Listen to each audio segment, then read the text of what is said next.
Assalamualaikum warahmatullahi wabarakatuh. Nama saya Kanisa Putri Rifa dengan NIM G002403. Di sini saya akan melaksanakan laporan praktikum anatomi di blok 2.3. Saya akan membacakan skenario terlebih dahulu. Seorang pria berusia 65 tahun bernama Tuan A dibawa ke instalasi gawat darurat oleh keluarganya karena mengalami kelemahan mendadak pada lengan dan tungkai kanan sejak 2 jam yang lalu. Selain itu, keluarga pasien melaporkan bahwa pasien berbicara terbata-bata, sulit menyusun kata-kata, dan tampak bingung ketika diajak berbicara. Ditemukan tidak ada riwayat trauma pada kepala. Dan setelah pemeriksaan fisik, ditemukan hemiparese di sisi kanan, terutama di bagian lengan lebih berat dibandingkan tungkai. Lalu refleks sisi kanan meningkat dan terdapat Babinski sign yang positif di sisi kanan. Sensasi nyeri dan suhu hilang pada sisi kanan tubuh, termasuk wajah kanan. Saat diminta menjulurkan lidah pasien menjulurnya menyimpang ke arah kiri. Pasien tampak kesulitan berbicara secara motorik, menunjukkan nafasnya non-fluent, tetapi memahami instruksi sederhana. Riwayat medisnya menunjukkan bahwa pasien merupakan perokok aktif, memiliki hipertensi, dan diabetes mellitus yang tidak terkontrol.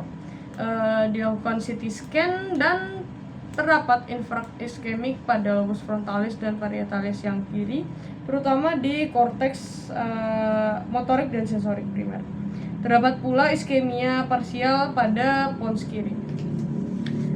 Karena ini berhubungan dengan infark iskemik, maka kita akan menjelaskan tentang sirkulus Willisi terlebih dahulu.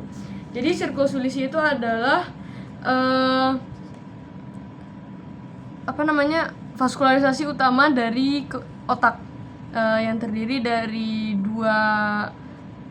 yang diawali dari dua arteri utama, yaitu karotis interna dan arteri vertebralis. Fungsinya itu adalah sebagai jalur kolateral supaya ketika salah satu dari pembuluh darahnya itu mengalami oklusi atau penyumbatan, itu nanti tidak akan berefek secara total kepada vaskularisasi dari otaknya itu. Jadi tidak semerta-merta langsung off gitu otaknya. Untuk membahas sirkulus Willisi kita harus mengetahui dua asal arteri yang utama. Yang pertama itu ada arteri vertebralis yang ada di posterior, dan arteri karotis interna yang berasal dari arteri karotis communis yang ada di leher. Jadi dari leher itu nanti akan bercabang menjadi karotis interna dan eksterna. Yang eksternanya itu nanti akan memvaskularisasi yang wajah dan sebagainya. Tapi kalau untuk yang karotis interna itu nanti akan bergabung di sirkulus Willisi ini. Nah, jadi kalau yang arteri vertebralis di posterior, dia akan bergabung di pons di sepanjang sulcus basilaris pontis ini menjadi arteri basilaris. Nah, arteri basilaris itu nanti akan bercabang menjadi tiga arteri kecil yang memvaskulasi cerebelli, karena dia ada di pons kan. Jadi dia itu ada arteri inferior anterior cerebelli, ada arteri inferior posterior cerebelli, dan arteri superior cerebelli yang ada di bawah cabang berikutnya dari arteri basilaris. Nah, cabang berikutnya itu apa? Itu tuh adalah arteri cerebri yang posterior. Ada dua, jadi dia bercabang menjadi dua ini. Lalu kalau karotis interna itu akan mainly bercabang menjadi dua arteri, yaitu arteri cerebri media dan arteri cerebri anterior. Kalau media itu yang ini, kalau yang anterior yang ini. Nah, itu kan masing-masing ada dua arteri cerebri anterior, ada yang kanan sama yang kiri, dextra sinistra. Itu akan dihubungkan oleh yang namanya arteri communicans anterior. Yang tadi fungsinya adalah untuk menjaga jalur kolateralnya ini, supaya jika ada satu penyumbatan itu yang lain tidak terefek. Lalu kalau yang arteri cerebri media itu nanti akan digabungkan ke cerebri posterior melalui arteri communicans posterior. Nah, karena sebenarnya arteri cerebri posterior ini ada dua, ini juga ada dua, dan mereka tidak bergabung kayak ini, Jadi dia itu ada 2 komunikans posteriornya, sementara kalau yang komunikans anterior itu cuma ada 1. Itu sudah untuk sirkulus vilisi. Lalu sebutkan dan jelaskan perbedaan antara traktus corticospinalis dan traktus spinothalamicus. Jadi di sini ada 2 traktus, ada yang ini corticospinalis yang descendens, ini spinothalamicus yang ascendens. Kalau descendens berarti fungsinya itu adalah motorik dari korteks ke spinal. Jadi dari korteks cerebri ke saraf-saraf spinal. Lalu sebaliknya, kalau spinothalamicus berarti dari saraf spinal ke talamus, ke sistem saraf pusat. Dari perifer ke pusat berarti dia ascendens, dan berarti dia meneruskan sensorik, mau itu nyeri, suhu, dan lain sebagainya. Nah, lalu untuk titik awal dan titik akhirnya, titik awal dari corticospinalis sendiri itu ada di sini, korteks.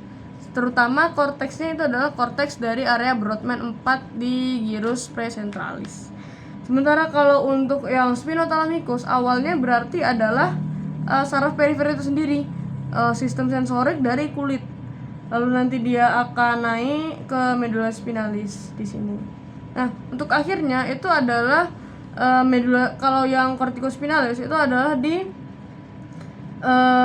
medula spinalis cornuventral atau anterior, yang nantinya akan diteruskan ke jaras motorik perifer yang di masing-masing otot atau yang ingin dipersarafinya. Sementara kalau akhir dari sistem spinothalamicus itu ada di talamus tentu saja. Spesifiknya itu ada di nukleus VPL dari talamus. Nah, tapi sebelum ke VPL dari talamus, dia akan melewati 2 SBN sebelumnya terlebih dahulu.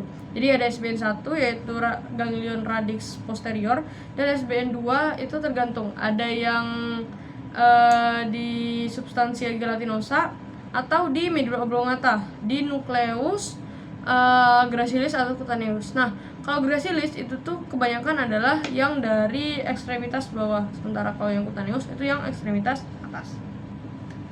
Nah, lalu penyilangan. Jadi keduanya itu bersilang, tetapi bersilang di tempat yang berbeda. Kalau yang corticospinalis dia terbagi menjadi 2, ada yang lateral sama anterior. Ada yang lateral sama anterior. Kalau yang lateral itu nanti akan bersilang di decussatio pyramidalis di medula oblongata. Sementara kalau yang anterior itu sebenarnya dia menyilang juga, tapi dia ipsilateral. Jadi menyilangnya itu ketika sudah di medula spinalisnya. Lalu untuk penyilangan dari spinothalamicus sendiri itu nanti akan menyilang di masing-masing segmen medula spinalisnya. Jadi misalnya dia sudah masuk ke medula spinalis, dia akan langsung menyilang di yang namanya itu cornu alba anterior di medula spinalis. Kalau letaknya di medspin itu misalnya medula spinalis seperti ini, ada cornu anterior sama anterior sama posterior. Ini grisea, ini substansia griseanya. Kalau untuk yang corticospinalis dia itu akan ada di ventral, berarti dia itu ada di cornu anterior. Sementara kalau yang spinothalamicus dia itu di dorsal, berarti dia ada di ini, di cornu posterior. Oke, lanjut.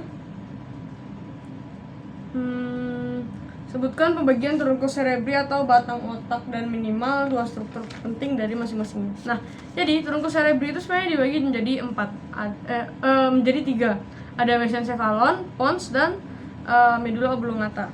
Sini ada gambar dari mesencephalon dan medula oblongatanya. Kalau mesencephalon itu paling ikonik adalah ini pedunculus cerebri yang seperti telinga Mickey Mouse itu kan. Nah, pedunculus cerebri itu akan dibagi menjadi 2 bagian, ada crus cerebri dan tegmentum mesencephali oleh yang namanya itu substantia nigra. Substantia nigra ini akan menjadi penghasil dari neurotransmitter dopamin yang memiliki pigmen melanin. Jadi dia terlihat hitam. Sementara kalau yang pons sama medula oblongata, ini ada pons sama medula oblongata. Pons itu paling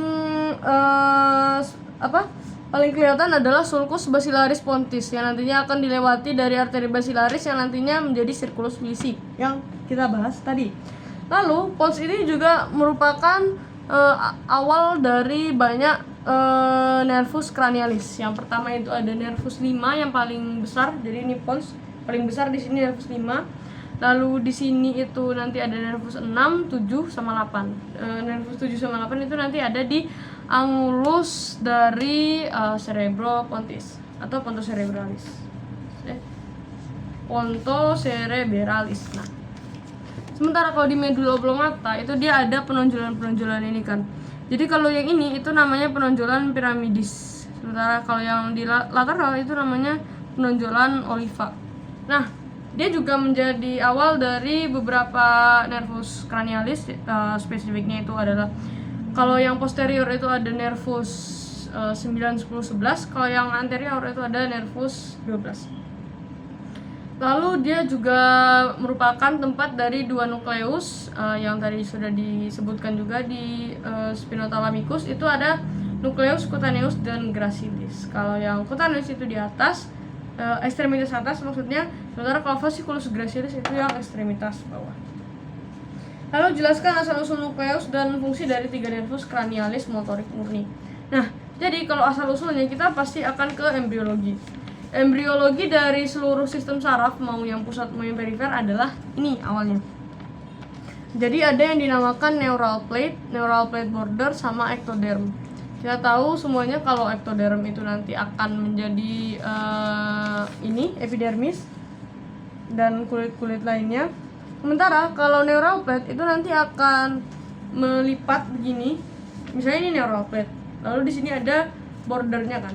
Nah, dia itu akan melipat menuju notochord, karena notochord ini seingat saya adalah yang memacu, yang nyuruh si neural plate-nya itu untuk berkembang. Jadi dia itu akan melipat begini sampai si neural bordernya yang masing-masing di sini itu menjadi neural crest. Dan neural crest itu nanti akan bersatu menjadi seperti ini. Nah, kalau dia sudah seperti ini, berarti dia berubah nama dari plate menjadi tube, tabung neural gitu kan. Sementara kalau yang neural crest itu akan bergabung dan menjadi komponen dari sistem saraf perifer atau sistem saraf tepi yang ini. Sementara ectodermnya itu juga bergabung menjadi lapisan terluar dari neural tube ini. Nah, lalu mesoderm itu tuh nanti juga akan berkembang menjadi yang namanya itu somites. Somites itu nanti akan berkembang menjadi skeleton aksial dan muskulus rangka atau otot rangka. Sementara kalau yang ini neural crest itu nanti bakal menjadi ganglion-ganglion dari spinal.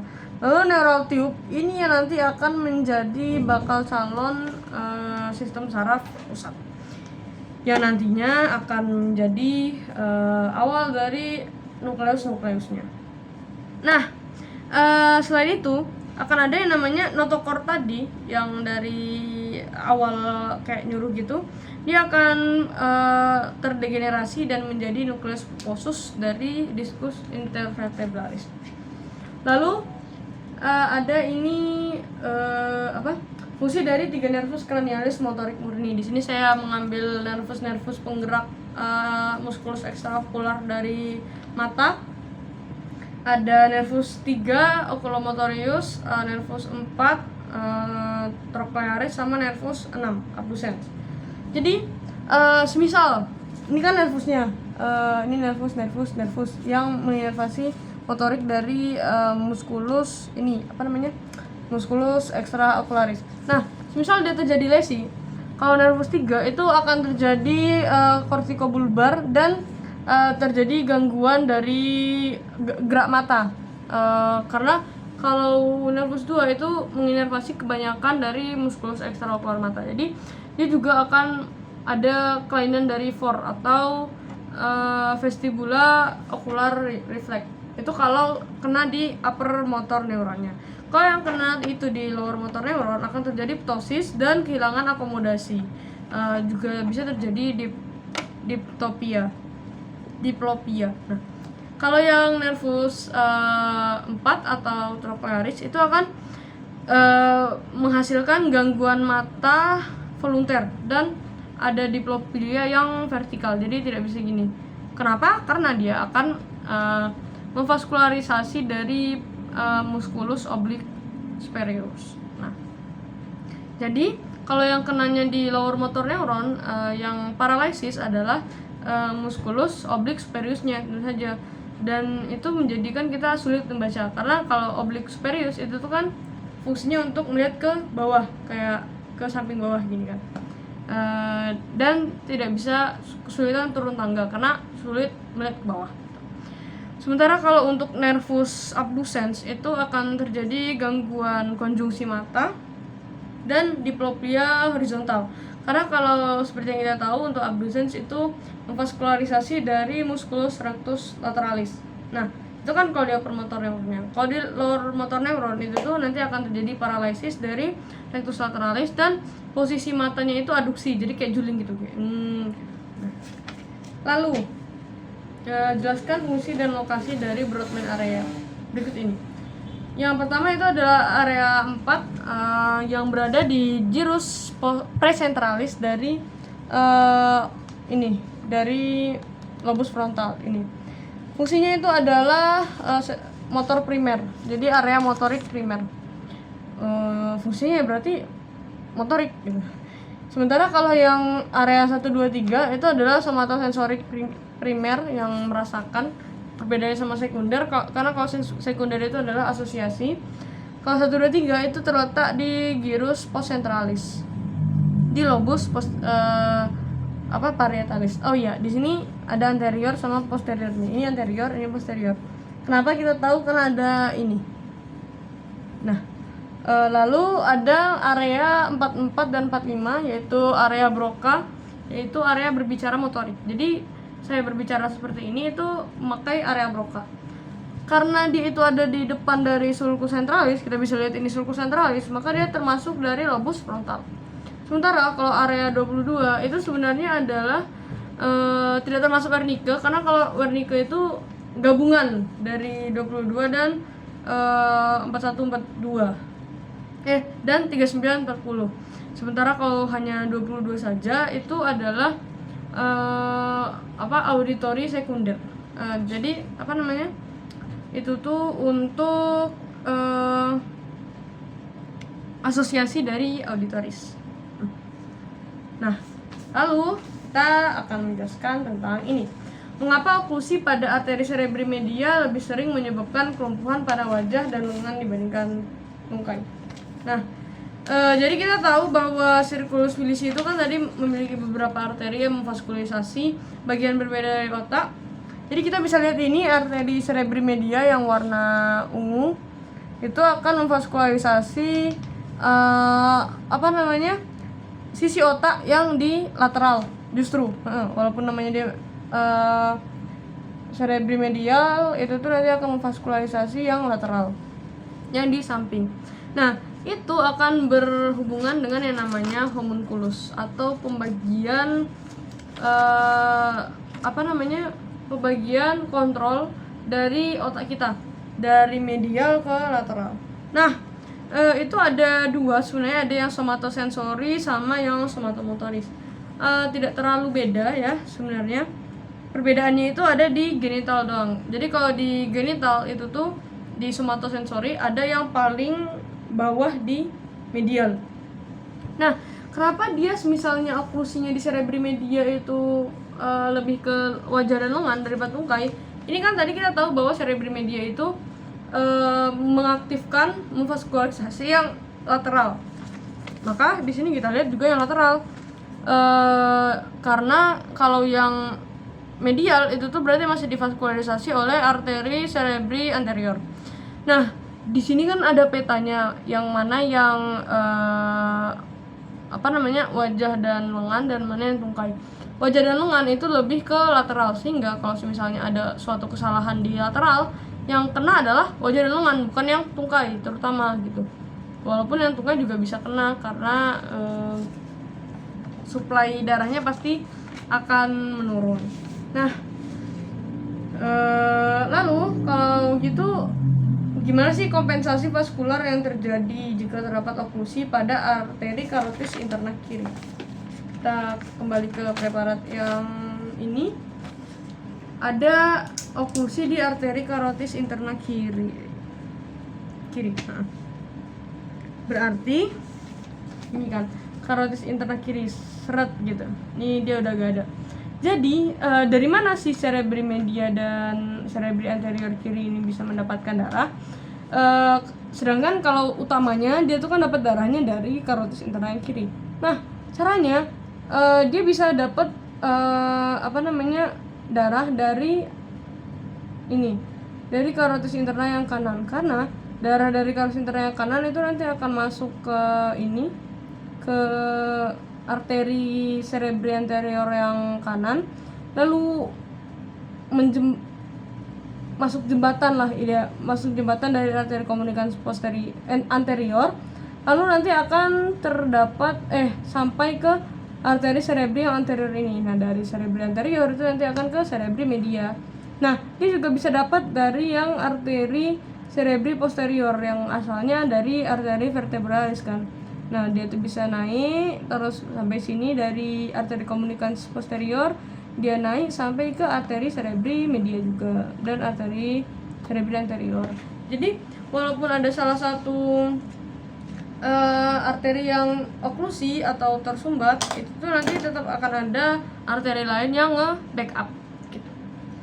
Oke, kalau begitu sudah selesai dari laprak 2.3 kali ini. Lebih kurangnya saya mohon maaf. Assalamualaikum warahmatullahi wabarakatuh.